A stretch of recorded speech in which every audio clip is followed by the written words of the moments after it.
Can't decide and torn between a romantic, comedy, action, or an indie film to watch for the weekend? Well. Golden State Media Concepts Movie Podcast is your ultimate guide to the latest movies. Join us as we dissect the latest on the blockbusters. It's the Golden State Media Concepts Movie Podcast.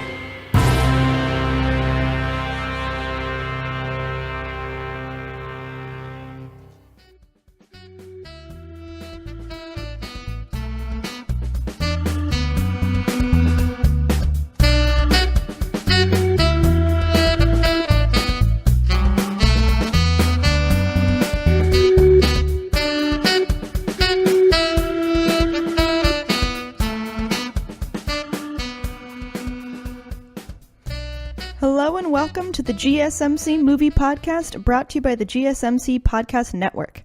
I am your host, Heidi, and today we are talking about some wonderful films, but the reason I'm talking about them is because the 2019 Academy Awards are coming up.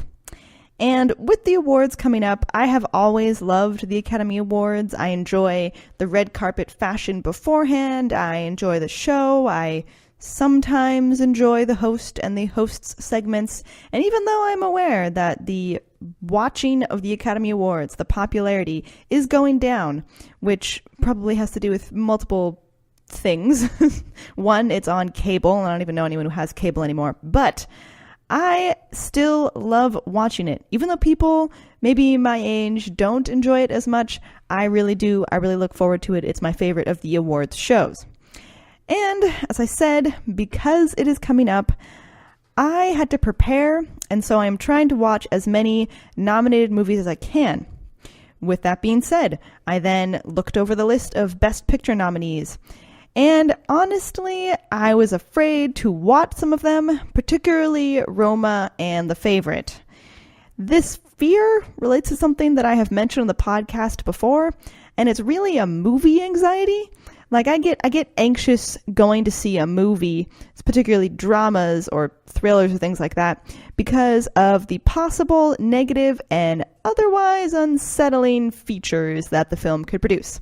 And yes, I'm aware that I am sort of a nervous Nelly, but I really don't want the anxieties to keep me from viewing great art and experiencing great movies.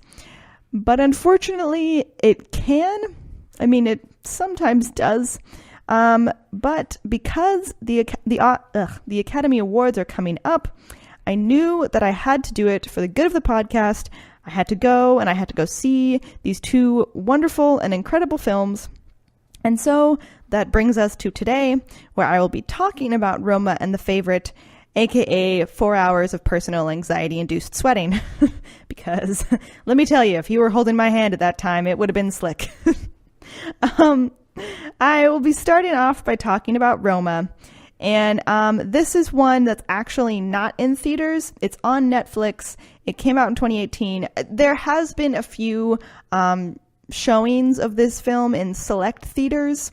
I did not see it in theaters. I saw it on Netflix. I think that it would have been really good to see in theaters. I just, it wasn't playing in a theater near me, or I just wasn't aware of it. But anyway, I knew that it was on Netflix, which makes it very easy to watch.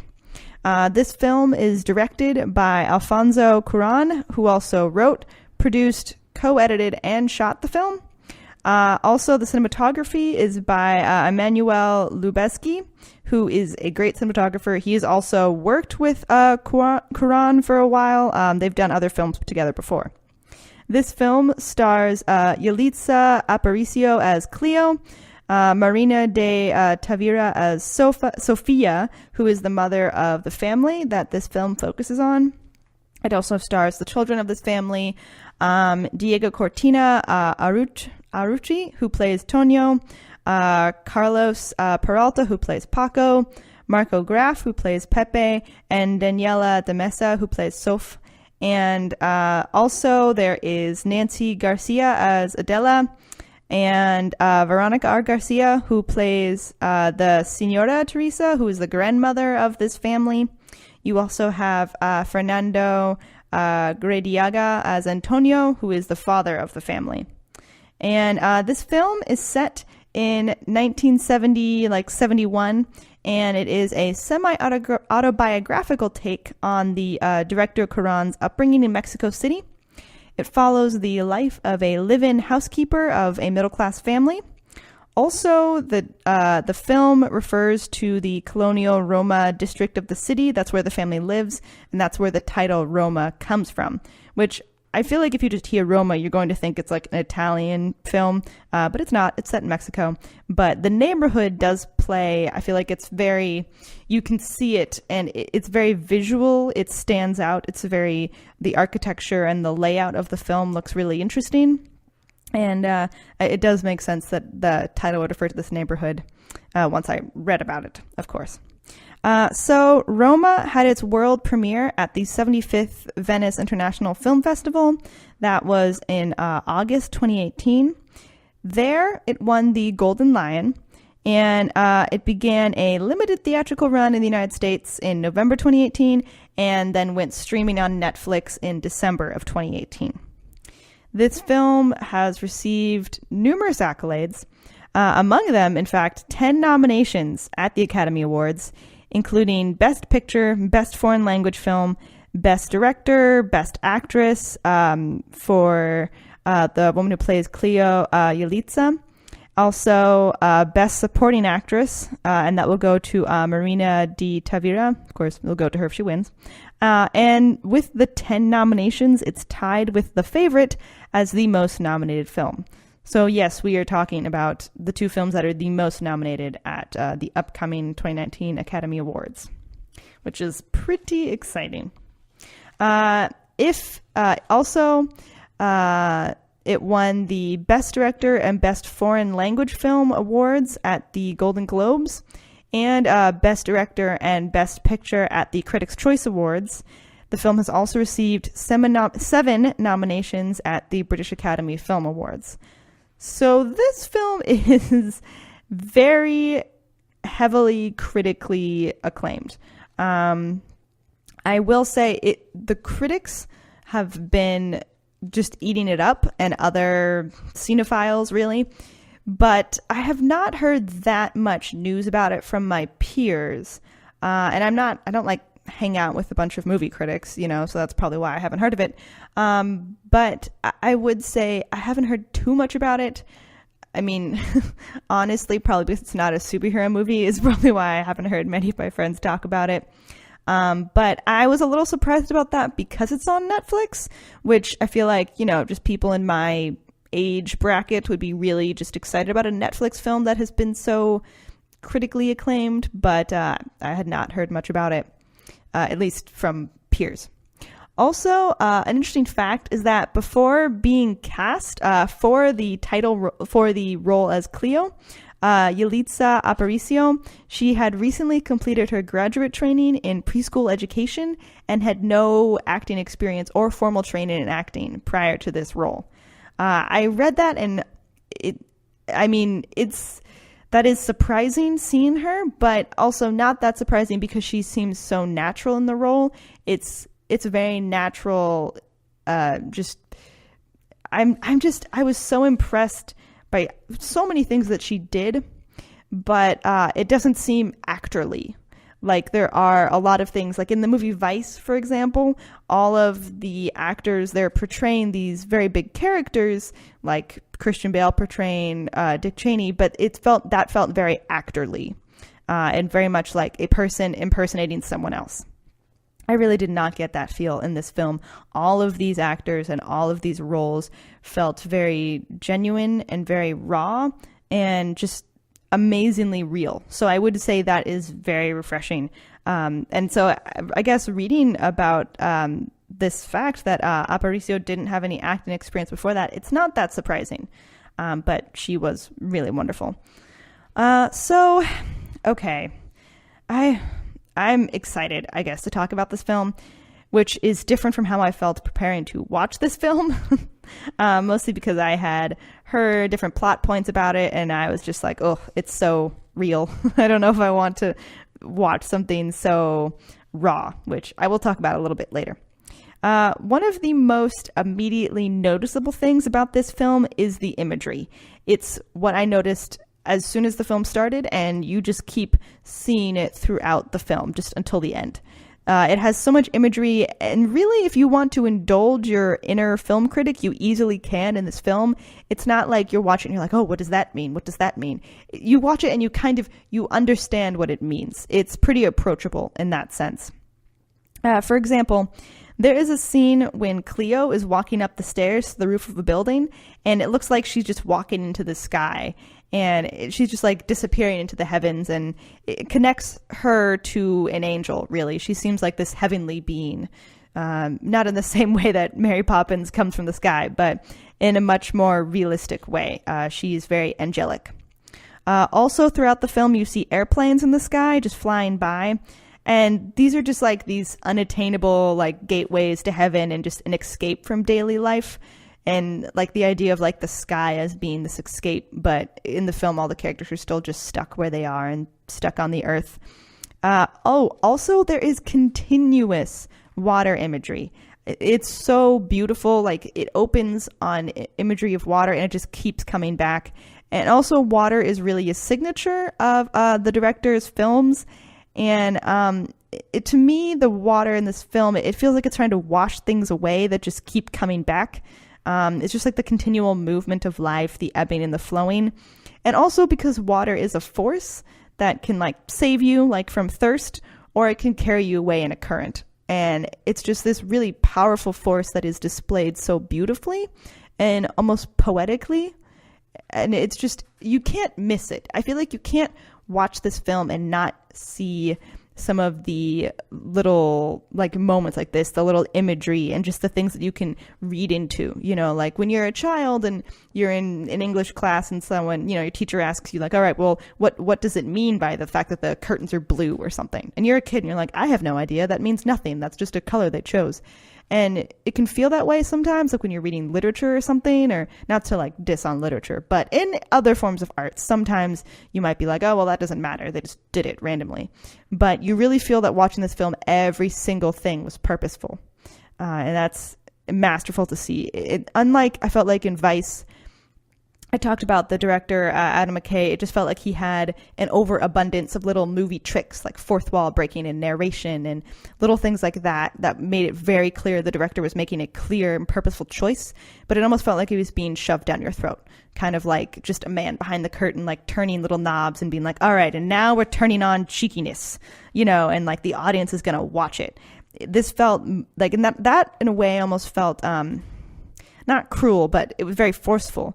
And this instead was more like you're being gently led down this path, and gently led down the plot of this film, and you're like engrossed by it. Honestly, you're not like forced to be like, oh, what does that mean?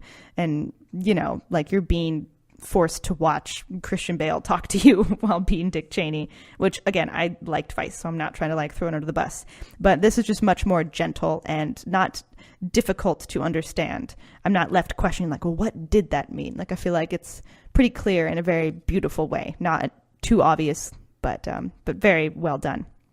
Also, fellow director Guillermo del Toro, who directed The Shape of Water, among many other things, he's also a friend of this film's director, Cuarón, and he wrote a bunch of Twitter posts about this movie. He loves this movie, and he wrote about the water imagery in this film. He said, all truths in Roma are revealed by water. And I felt that I really see that is very true. And he wrote a really good thread. I'll mention a few of his other points later on, but if you want to read it, I would suggest finding his Twitter thread about this. Before we continue talking about Roma, we're going to take a quick break, so we'll be right back.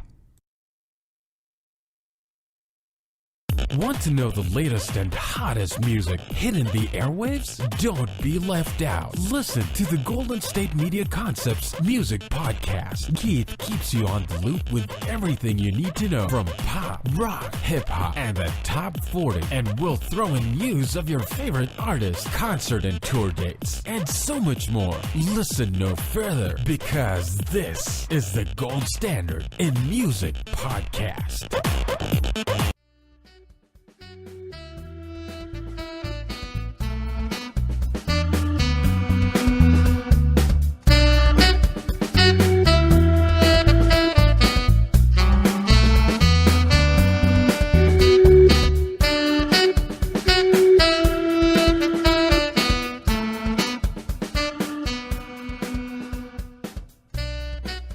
Welcome back to the GSMC Movie Podcast. We are continuing to talk about the very nominated film Roma, an already very award-winning film. Before the break, we mentioned some of the imagery that is very prevalent in this film, very beautifully done. I want to continue talking about this film and move on to some of the feel of this movie, because it has a very strong feel and something that really sticks with you. I watched this film with a roommate of mine, again, because it's beautifully on Netflix, so that made it very easy. And we watched together, and afterwards, the next day, she said to me that she was just thinking about the movie still, and not necessarily some of like the tragic scenes or tragic images that might stick with you, like they definitely stuck with me, again, hence my movie going anxiety and fear. But like she talked about the feel of the film, and that really stuck with her and something that she continued to think about, and just the cinematography and the look of the film. So on that topic, I want to applaud the cinematography in this film. Like my roommate, it really stuck with me. Images of it, you can see it. If they paused the film and just took like shots from it, stills from it, they just look like wonderful photographs that could be in a museum. It was very beautifully done. I became so swept up in like the long moving camera shots and the cinematic treatment of everyday life. It's like if you're looking at something every day, you know, like a flower vase or something, you don't think about it that much. But in this film, the way everything is framed, you just settle on things and you look at them and you take it in, sort of like how art is often meant to make you pause and think about things in life. This really does that well.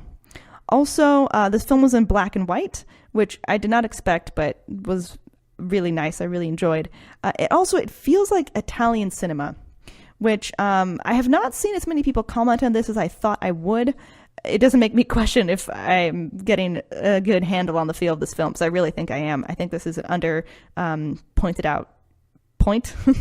But I really do feel like I feel maybe not necessarily the impact or the influence of Italian cinema, but it is similar in feeling. It has a almost romantic feeling to it.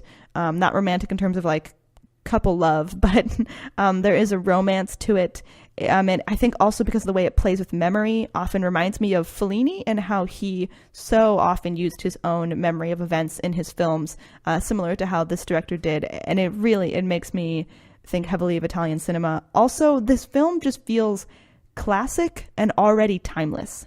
Not traditional. I wouldn't say that. I talked about Green Book, which felt traditional and not necessarily groundbreaking. This did not feel that way. I don't mean traditional or classic in that sense. I meant that you can watch this film now and years later, you know, a decade from now, watch it again and it will still have impact.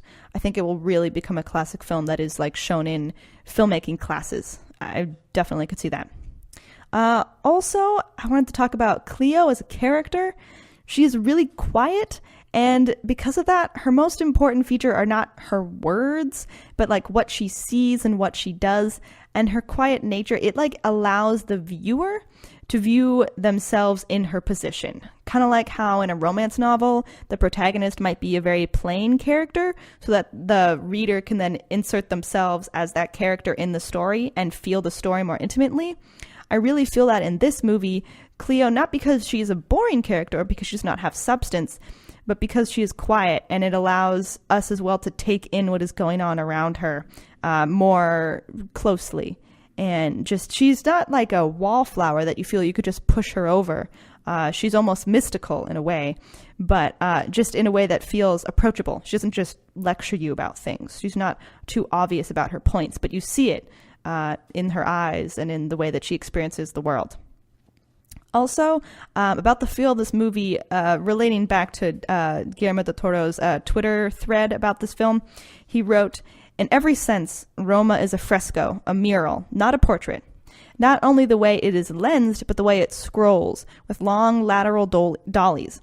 The audio-visual information, context, social unrest, factions and politics, morals of the time exist within the frame to be read." And I really feel that it has this painterly feel, this extremely artistic feel, again, without being in your face, like annoying about it.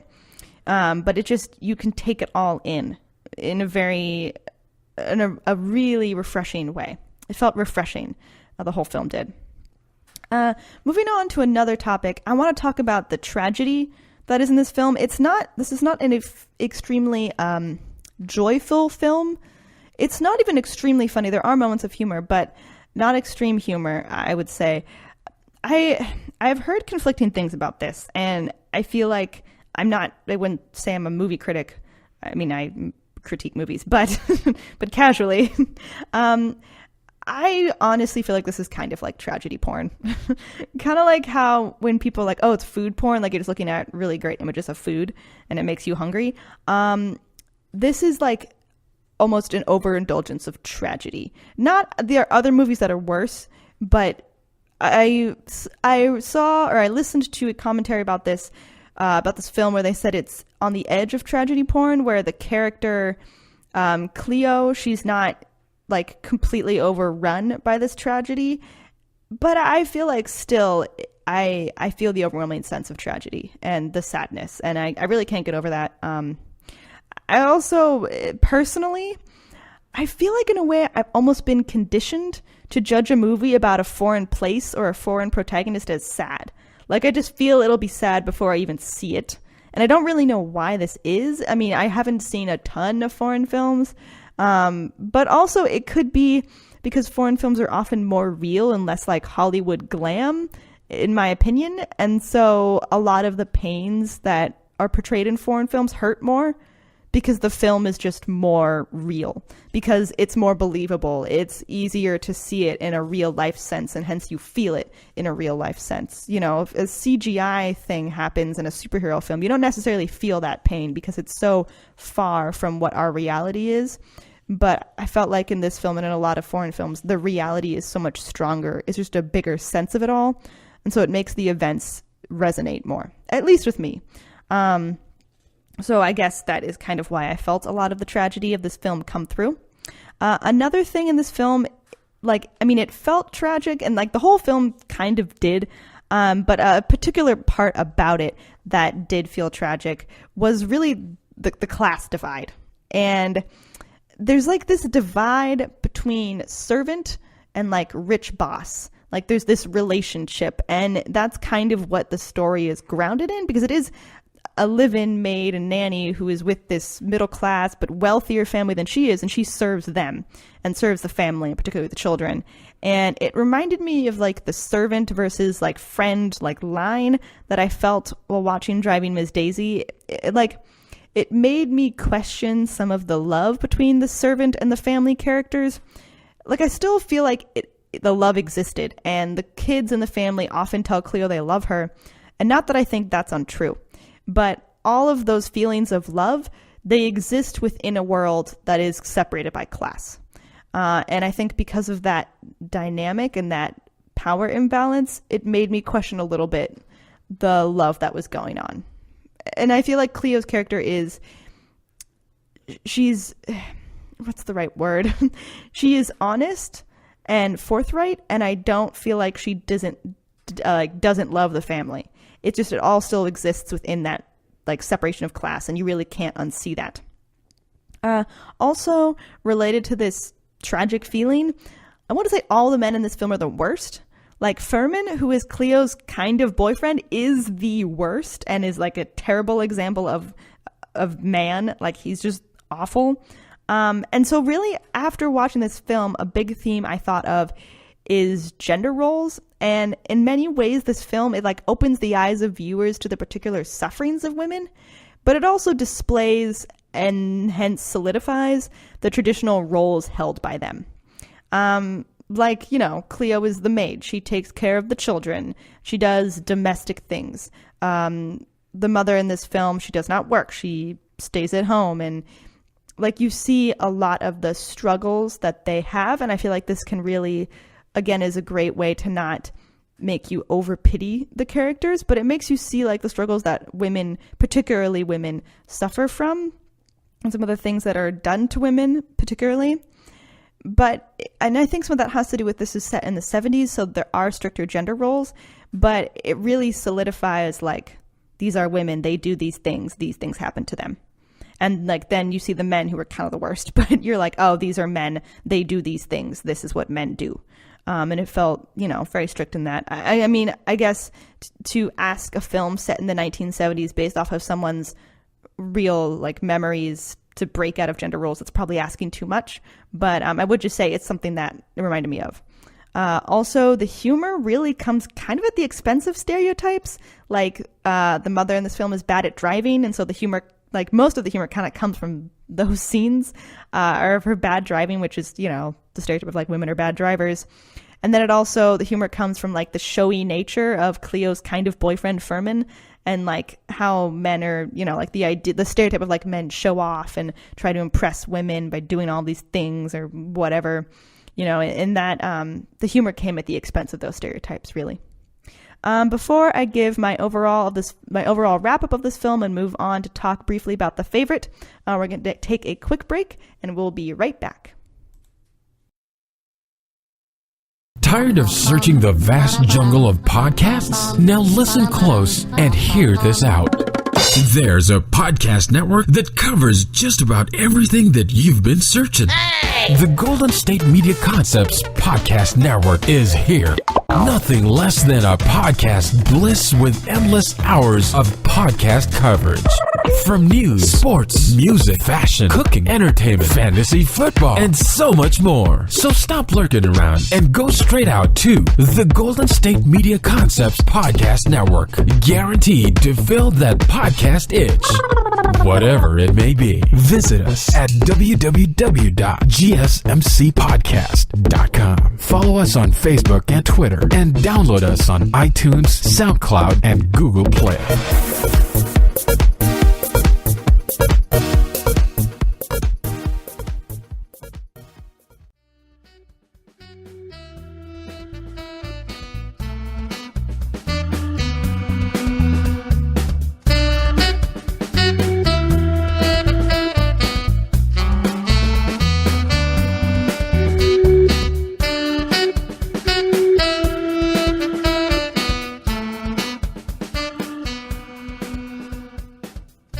Welcome back to the GSMC Movie Podcast. We are continuing to talk about the film Roma, and we will also be talking about The Favourite.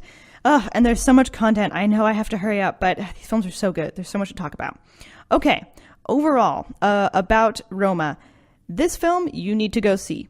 It's on Netflix, so it's not hard to watch. I mean, I feel like this would be great in theaters, and there's a whole debate about whether this needs to be seen in theaters. I'm sure whether movies need to be seen in theaters or if you can watch them at home.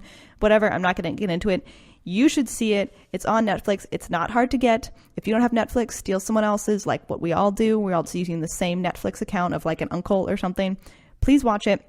And this film is so conveniently on Netflix that I tried to like cook my dinner in the oven while also watching it, and I became so transfixed on this film while watching it that I burnt my dinner and then like had ice cream for dinner, which is not terrible, but I was so transfixed that I just completely forgot about my food, which is very rare for me. I do not forget about food, but I did. That's how good this movie was. Also, in terms of the Academy Awards, I honestly do think this film should win the Academy Award for Best Picture. I will talk about that in a later episode about my feelings about the nominees, but honestly, I think that it should win. I think it has the best story and the best writing, in my opinion. Okay. Going on to the next film, we are going to, I'm hurrying. We're going to talk about The Favourite. This film is directed by Yorgos Lanthimos. It is written by Deborah Davis and Tony McNamara. It stars Olivia Colman as Queen Anne, Rachel Weisz as Lady Sarah, Emma Stone as Abigail. You also have Nicholas Hoult as Harley, James Smith as Godolphin.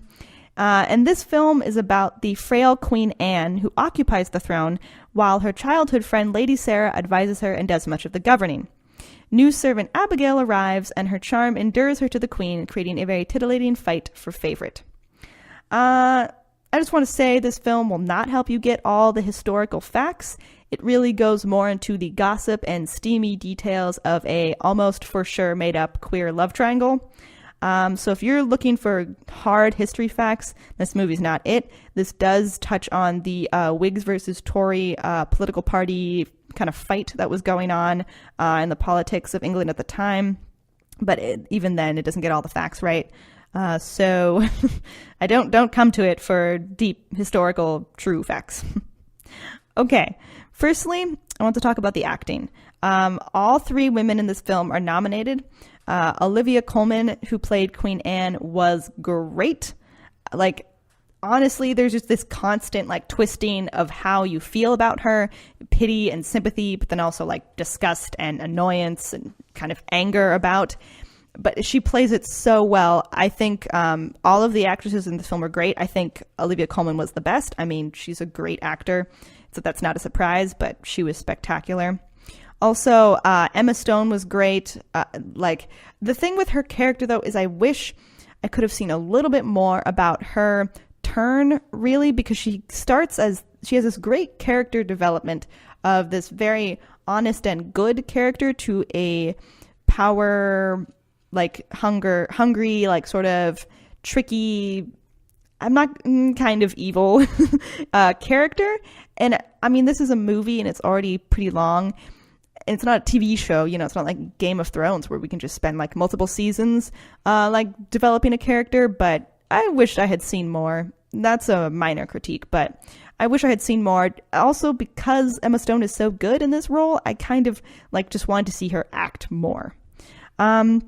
She was also so convincing, Emma Stone as her character Abigail was, that like she just became this convincing like puppeteer that like her beginning innocence and like sweetness just like seemed questionable and like almost fake to me in retrospect after watching the film, because I was like, oh, she's so good at like this act, like maybe none of it was ever true.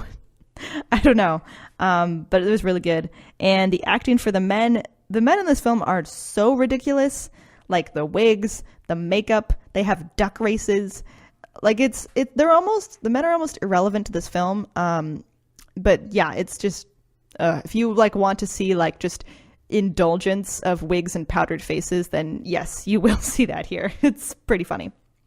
I also want to mention the sound editing in this film is wonderful. The use of sound to create like ambient noise, but like purposeful ambient noise, is wonderful. Like there's the sound of like the wind rushing through the castle at night. Like, yes, that should be there in this film. But then the production team like just turned up the volume on it and like mixed it with like this background music and other sounds. And it just creates this eerie, like tension building feeling. And honestly, this is what sound editing and sound mixing should be. Like, it's so good. Like, I watched First Man and I felt that the sound mixing in that film was very good as well and very noticeable. But I think this film is better in the sound editing. It's spectacular.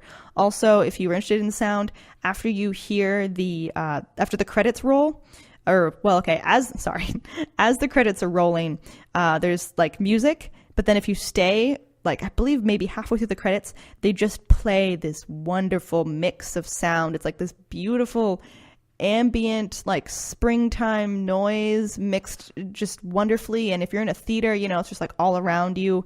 It was very enjoyable. I loved the film, but I also particularly loved the sound. Overall, there is a use of like fancy fisheye wide angle lens. And in my opinion, I think it was used a little too much. I like saw it in the beginning of the film and I thought that, okay, you used it like once. I liked it. That's good. I don't need it again. And then it just got a little too much. I think it should have been like reined in a bit. Also, gosh, there is this final scene that I'm not going to tell you what happens, but a lot of people have wondered about it and written about it.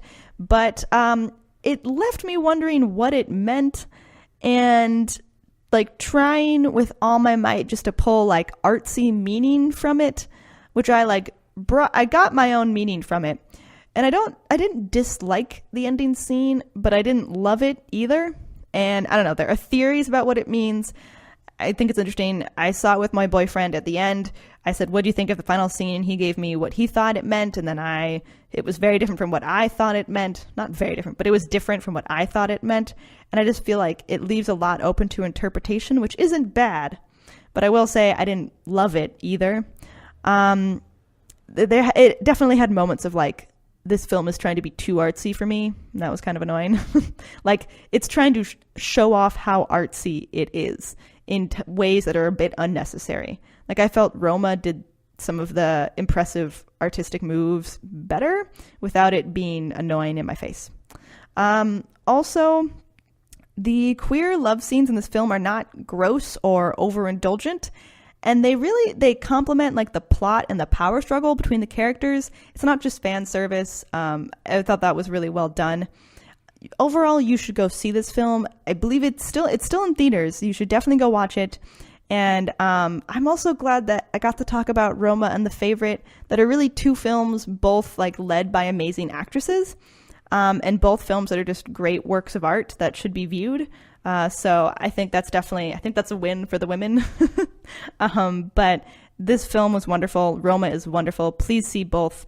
If you want to prep for the Oscars, have a Oscar watch party and be able to tell all your friends, like, oh, I've seen this movie, and just show off, which is what I plan to do. Then you should definitely see both of these so that you can sound smarter in cocktail party conversation. And that brings us to the end of a show. Thank you so much. Please tune in to the next GSMC movie podcast episode. You've been listening to the Golden State Media Concepts Movie Podcast, part of the Golden State Media Concepts Podcast Network. You can find this show and others like it at www.gsmcpodcast.com. Download our podcast on iTunes, Stitcher, SoundCloud, and Google Play. Just type in GSMC to find all the shows from the Golden State Media Concepts Podcast Network, from movies to music, from sports to entertainment, and even weird news. You can also follow us on Twitter and on Facebook. Thank you, and we hope you have enjoyed today's program.